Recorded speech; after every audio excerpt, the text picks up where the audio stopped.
राधे राधे दोस्तों, आपका फिर से स्वागत है मेरे YouTube चैनल राधे श्याम में। आज हम आपको मृत्यु की पराजय, ये एक नई किताब है, नया एक ग्रंथ है, उसको सुनाएंगे जिसमें आप नई नई चीज़ें सीखेंगे। लेकिन ये शुरू करने से पहले मेरी आप सबसे विनती है कि आप मेरे चैनल को सब्सक्राइब, लाइक और शेयर ज़रूर करें ताकि हम आपके लिए और अच्छी अच्छी पुराने ला सकें। राधे राधे दोस्तों, आपका फिर से स्वागत है मेरे YouTube चैनल राधे श्याम में। आज हम आपको आगे की कथा सुनाते हैं। भौतिक जगत से परे हम सभी बुद्ध अवस्था में वैकुंठ लोक के विषय में नहीं जान सकते, किंतु वैकुंठ लोक का अस्तित्व होता है। भगवान कृष्ण भगवत गीता में कहते हैं, इस अपरा भौतिक प्रकृति के अतिरिक्त एक अन्य परा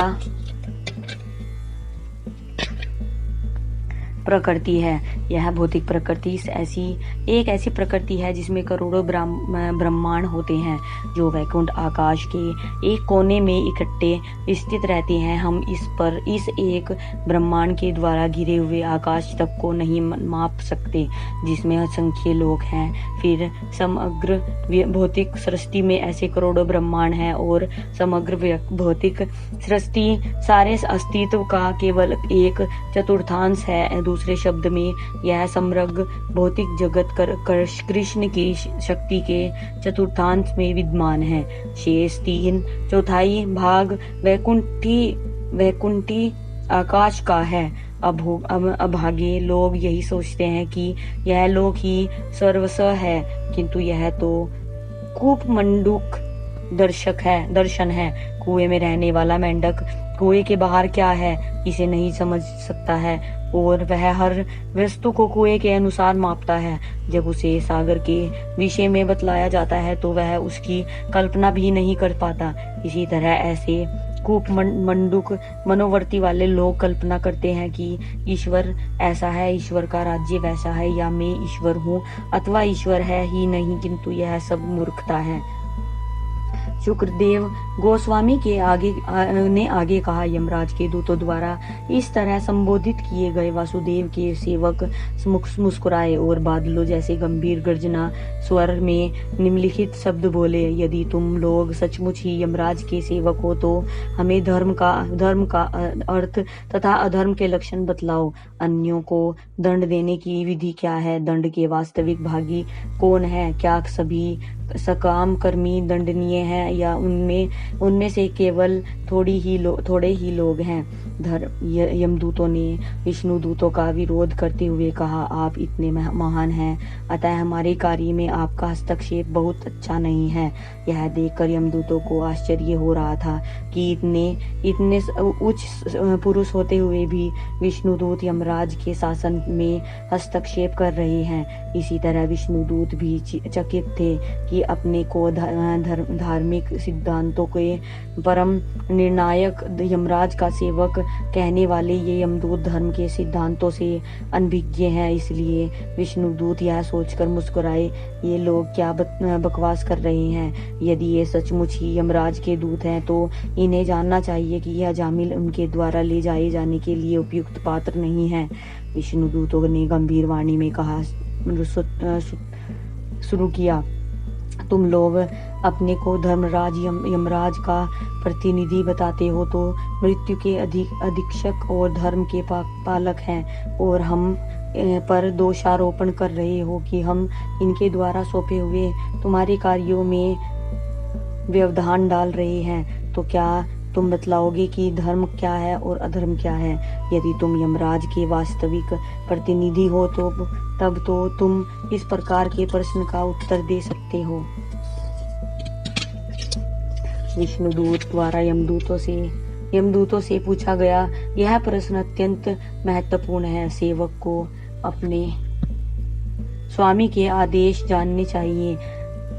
यमराज के सेवक उनके आदेशों का पालन करने का दावा कर रहे थे, अतएव विष्णुदूतों ने अत्यंत बुद्धिमानी के साथ उनसे धर्म तथा अधर्म की व्याख्या करने को कहा।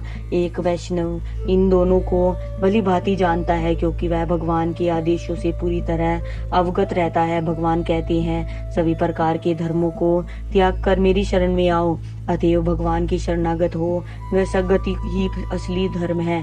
जिन लोगों ने कृष्ण से बजाय भौतिक प्रकृति की मांगों के समक्ष घुटने टेक दिए हैं, वे सब अपवित्र हैं। चाहे उनका भौतिक पद कुछ भी हो, वे धर्म से अनभिज्ञ रहकर कृष्ण की शरण में नहीं जाते। अतएव वे पापी मूढ़ मनुष्यों में अधम तथा समस्त प्रकार के ज्ञान से विहीन माने जाते हैं। भगवत गीता में भगवान कृष्ण कहते हैं, जो निपट मूर्ख है, जो मनुष्यों में अधम है, जिनका ज्ञान मोह द्वारा हल लिया गया है, तथा जो असुरों की नास्तिक प्रवृत्ति को धारण करते हैं, ऐसे दुष्ट मेरी शरण ग्रहण नहीं करते।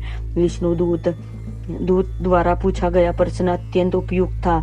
उन्हें अन्य किसी का प्रतिनिधित्व करने वाले व्यक्ति को इस व्यक्ति के उद्देश्य को पूरी तरह जानना चाहिए। इसलिए कृष्ण भावनामृत आंदोलन में भक्तों को कृष्ण तथा चैतन्य महाप्रभु के उद्देश्य तथा कृष्ण भावनात्मक के दर्शन से भली भांति अवगत होना चाहिए, अन्यथा वे मूर्ख समझे जाएंगे। श्री चैतन्य महाप्रभु ने कहा कि ये कृष्ण तत्व वेदांत से ही गुरु है। पहले कृष्ण को जानना चाहिए, तब कोई गुरु बन सकता है। हर कोई गुरु नहीं बन सकता।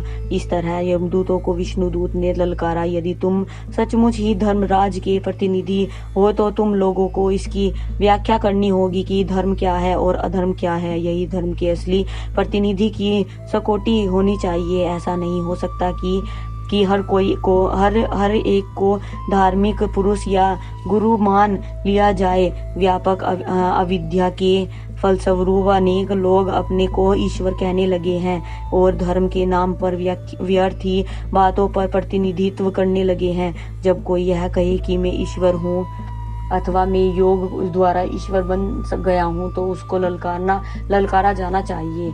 अमेरिका में एक व्यक्ति ने दावा किया कि मैं ईश्वर हूँ, हर व्यक्ति ईश्वर है, और इस तरह अपनी शिष्य मंडली जोड़ ली। एक दिन उसके दांत में दर्द हुआ तो मैंने उससे पूछा, तुम कैसे ईश्वर हो जो दांत के दर्द से इस तरह पीड़ित हो? केवल कोई पागल या वंचक ही दावा करता है कि मैं ईश्वर हूँ। कानून को लागू करने वाला अधिकारी, जिनके हाथ में दंड देने की शक्ति होती है, उन्हें चाहिए कि हर कोई एक को दंड न दे। जीव असंख्य हैं, जिनमें से अधिकांश वैकुंठ में हैं और नित्य मुक्त हैं। ऐसे मुक्त जीवों के विषय में निर्णय लेने का कोई प्रश्न नहीं है। जीवों में से थोड़े से शायद 1/4 जीव भौतिक जगत में रहते हैं। भौतिक जगत के जीवों में अधिकांश जीव 84 लाख योनियों में से 70 लाख मनुष्यों से निम्न स्तर श्रेणी के हैं। ये दंडनीय नहीं है। आज की कथा में समाप्त करते हैं, आगे की कथा कल सुनाएंगे। राधे राधे। अगर आपको मेरी वीडियो अच्छी लगी तो बेल आइकन दबाना ना भूलें, ताकि आपको मेरे आने वाली वीडियोस का नोटिफिकेशन मिलता रहे। धन्यवाद। ओम नमः शिवाय।